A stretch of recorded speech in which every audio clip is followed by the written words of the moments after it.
Partenaire de l'handicap, le groupe Apicil vous présente Andy le Mag. Groupe Apicil, une protection sociale durable pour tous.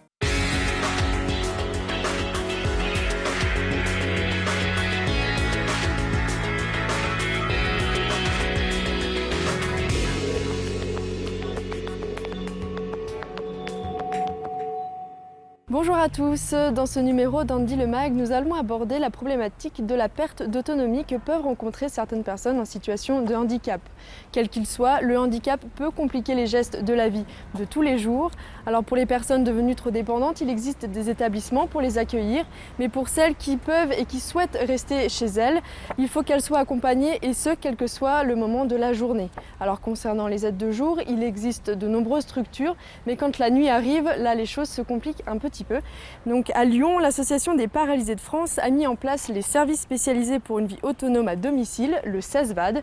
Ce dispositif comprend 7 services différents, dont celui de la garde itinérante de nuit. Et pour mieux comprendre à quoi celle-ci correspond, nous les avons suivis le temps d'une tournée.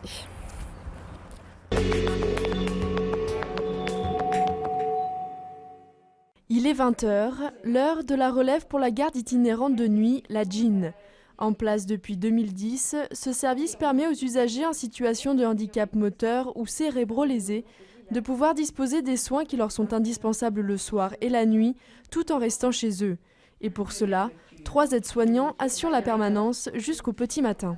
Les couchers se font principalement entre 21h et 23h minuit, 23h30 minuit. Et après, donc, on répond à d'autres besoins de soins qui ne sont pas forcément des couchers, mais des retournements, des changements de position, des accompagnements aux toilettes, de la réassurance aussi, puisqu'on peut être, on vit seul et puis on peut avoir besoin juste peut-être d'une écoute ou de parler à quelqu'un, d'être réassuré aussi. Ça va ? Oui, je suis accompagnée. Ce soir, c'est par Joanie que Mallory débute sa tournée.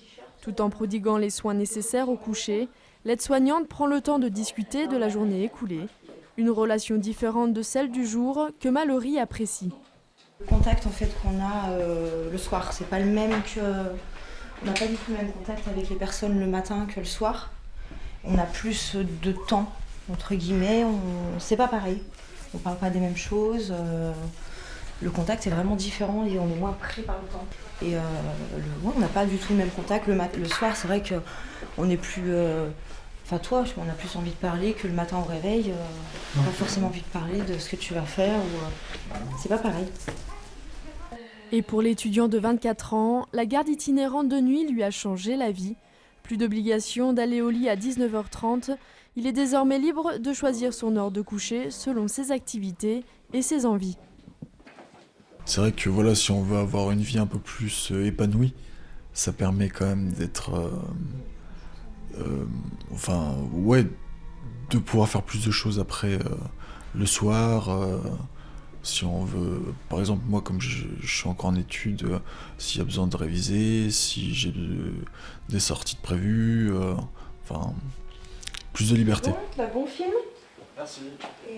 À l'origine un service expérimental, la GIN, après 5 ans d'exercice, a montré toute son utilité. En juin prochain, une nouvelle garde itinérante de nuit ouvrira ses portes à Saint-Genis-Laval.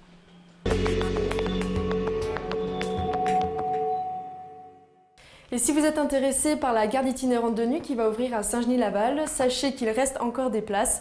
Donc n'hésitez pas à aller faire un petit tour sur leur site internet pour avoir plus de renseignements. Nous voici maintenant dans l'appartement de démonstration de l'association CRIAS Mieux Vivre qui agit pour améliorer la situation des personnes handicapées dans leur perte d'autonomie. Je suis avec Sarah Maudet, ergothérapeute pour l'association et qui donc a travaillé à élaborer cet appartement qui s'appelle Elsa. Alors est-ce que vous pouvez m'expliquer un petit peu en quoi consiste cet appartement et à quoi sert-il ? Alors, Elsa, d'abord, ça signifie équiper son logement en solutions adaptées. C'est un appartement qui est destiné aux particuliers en situation de handicap ou personnes âgées d'ailleurs, qui a pour but de se mettre en situation de tester le matériel qui existe et d'être conseillé sur l'aide technique la plus adaptée à sa situation. Donc ici, nous sommes dans la cuisine de l'appartement qui est aménagé pour toutes les situations de handicap. Nous avons d'abord un plan de travail motorisé et qui permet d'ajuster la hauteur du plan de travail à la bonne hauteur de la personne, qu'elle soit en fauteuil roulant ou de petite taille ou avec une invalidité. On a également des adaptations comme ici. Il s'agit d'une étagère escamotable qui se fixe à l'intérieur de l'étagère existante et qui permet aux personnes ayant des douleurs aux épaules ou installées en fauteuil roulant d'accéder plus aisément à ce qui se trouve dans le placard. Voilà.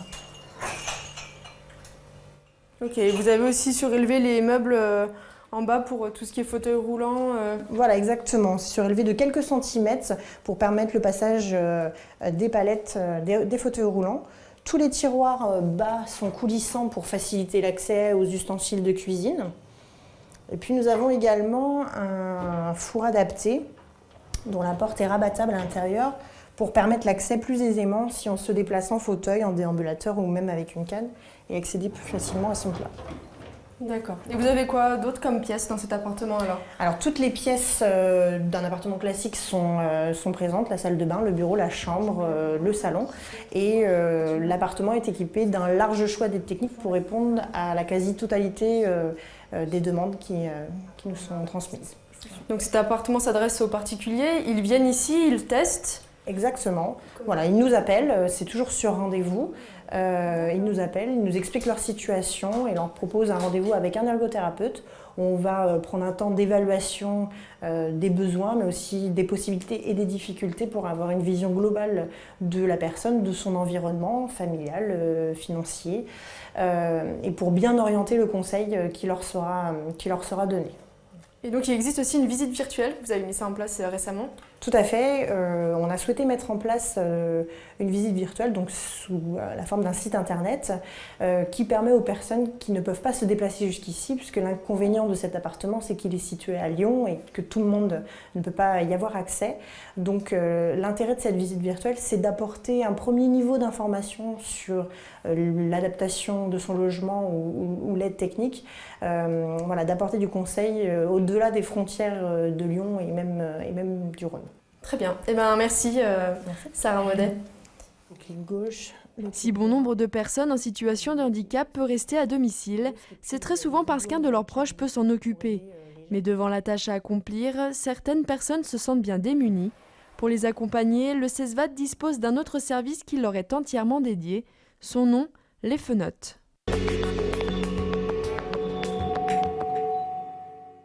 Aujourd'hui, donc l'enjeu de la formation, c'est de préparer le retour à domicile après une hospitalisation. Donc on va S'occuper des aidants familiaux, voilà tout l'objectif du service des Fenotes. 2 mardis par mois, des formations sont proposées aux aidants qui le souhaitent. Questionnements juridiques comme aujourd'hui ou encore problématiques liées à la sexualité, les thèmes abordés dans ces ateliers répondent aux besoins des aidants. Animés par des professionnels, ces formations connaissent un véritable succès.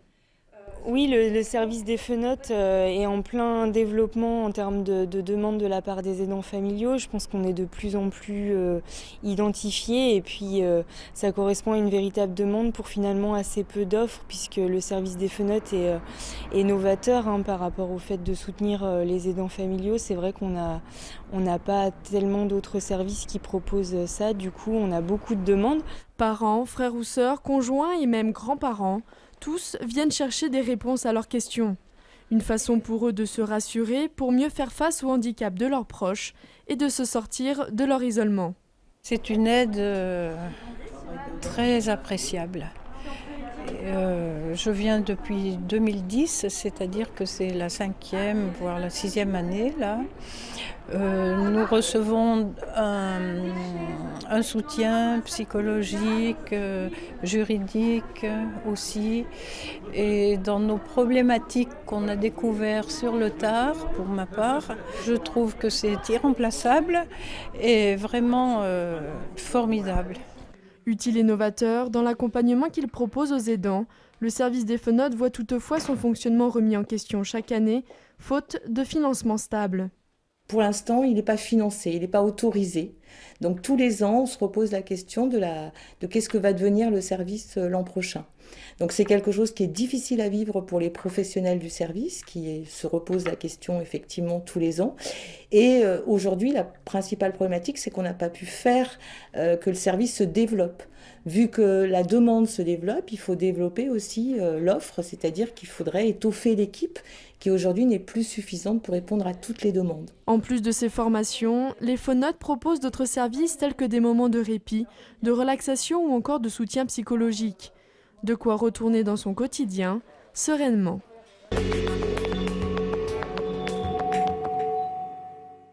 Nous voici maintenant dans les locaux de l'association Handimat et je suis avec son président, Bertrand Fleury. Bonjour. Bonjour. Alors maintenant, depuis plus de 35 ans, votre association milite pour que les personnes handicapées physiques aient un environnement qui leur est adapté. Est-ce que, selon vous, la problématique de la perte d'autonomie des personnes handicapées évolue? Est-ce qu'il y a des changements ou une prise en compte de plus en plus importante ou pas? Alors, il est certain que notre société l'intègre de plus en plus parce qu'on s'aperçoit qu'on va tous être plus ou moins concernés un jour par le problème du handicap ou de la mobilité réduite, notamment nos proches, parents, on peut avoir des enfants aussi handicapés, mais aussi nos parents qui vont évoluer en âge, nous-mêmes, où on va avoir des problèmes d'accessibilité de différentes choses, où on s'aperçoit qu'en fin de compte, ça concerne tout le monde, pas que la personne handicapée pure ou diagnostiquée comme telle. Vous collectez aussi du matériel sur la région lyonnaise. Ce matériel, une fois que vous le récupérez, vous le distribuez à des associations françaises, mais pas seulement. Voilà. Alors, à des associations françaises, une fois qu'elles ont épuisé les recours légaux, à savoir les prises en charge sécurité sociale ou d'autres organismes, et quand nous avons vraiment beaucoup de matériel, on fait des containers qu'on expédie à l'étranger. Alors, principalement, là, c'était le Maroc, la Tunisie. On a une notion de le faire sur le Cameroun. Pour l'instant, ça n'est qu'un projet. Par contre, quand on le fait à l'étranger, on veut une association référente sur place pour éviter qu'il y ait un commerce qui se produise avec nos matériels qui sont donnés gracieusement. Très bien. Et donc, enfin, votre association est à l'origine du Salon Handicap qui va se dérouler en juin prochain. Expliquez-moi un petit peu quel est ce salon, qu'est-ce qui s'y passe? Alors, le Salon Handicap, qui est devenu la réunion des associations concernées par le handicap et la mobilité réduite, au moins sur la région lyonnaise, sur la grande région lyonnaise. C'est vraiment sur l'autonomie, sur le matériel permettant l'autonomie, et aussi nous allons proposer des activités pour augmenter l'autonomie, augmenter aussi la vie sociale globale des personnes qui ont un handicap, parce que ce qui est quand même bien, c'est que les personnes avec un problème puissent vivre, s'insérer dans une société dite normale, où quand on a quelqu'un de sa famille qui est handicapé, on puisse partir en vacances avec lui, par exemple. Il n'y a pas que ça, mais aussi, par exemple, l'insertion professionnelle est aussi une chose très importante, puisque nous avons un volet professionnel dans ce salon. Très bien, donc je rappelle que ce salon handicap sera à Eurexpo le 3, 4 et 5 juin prochain. Merci Bertrand Fleury. C'est moi qui vous remercie de votre passage. C'est ainsi que se termine ce numéro d'Andy le Mag. Comme d'habitude, n'hésitez pas à aller faire un petit tour sur le replay sur tlm.fr. Quant à nous, on se retrouve le mois prochain. À très bientôt.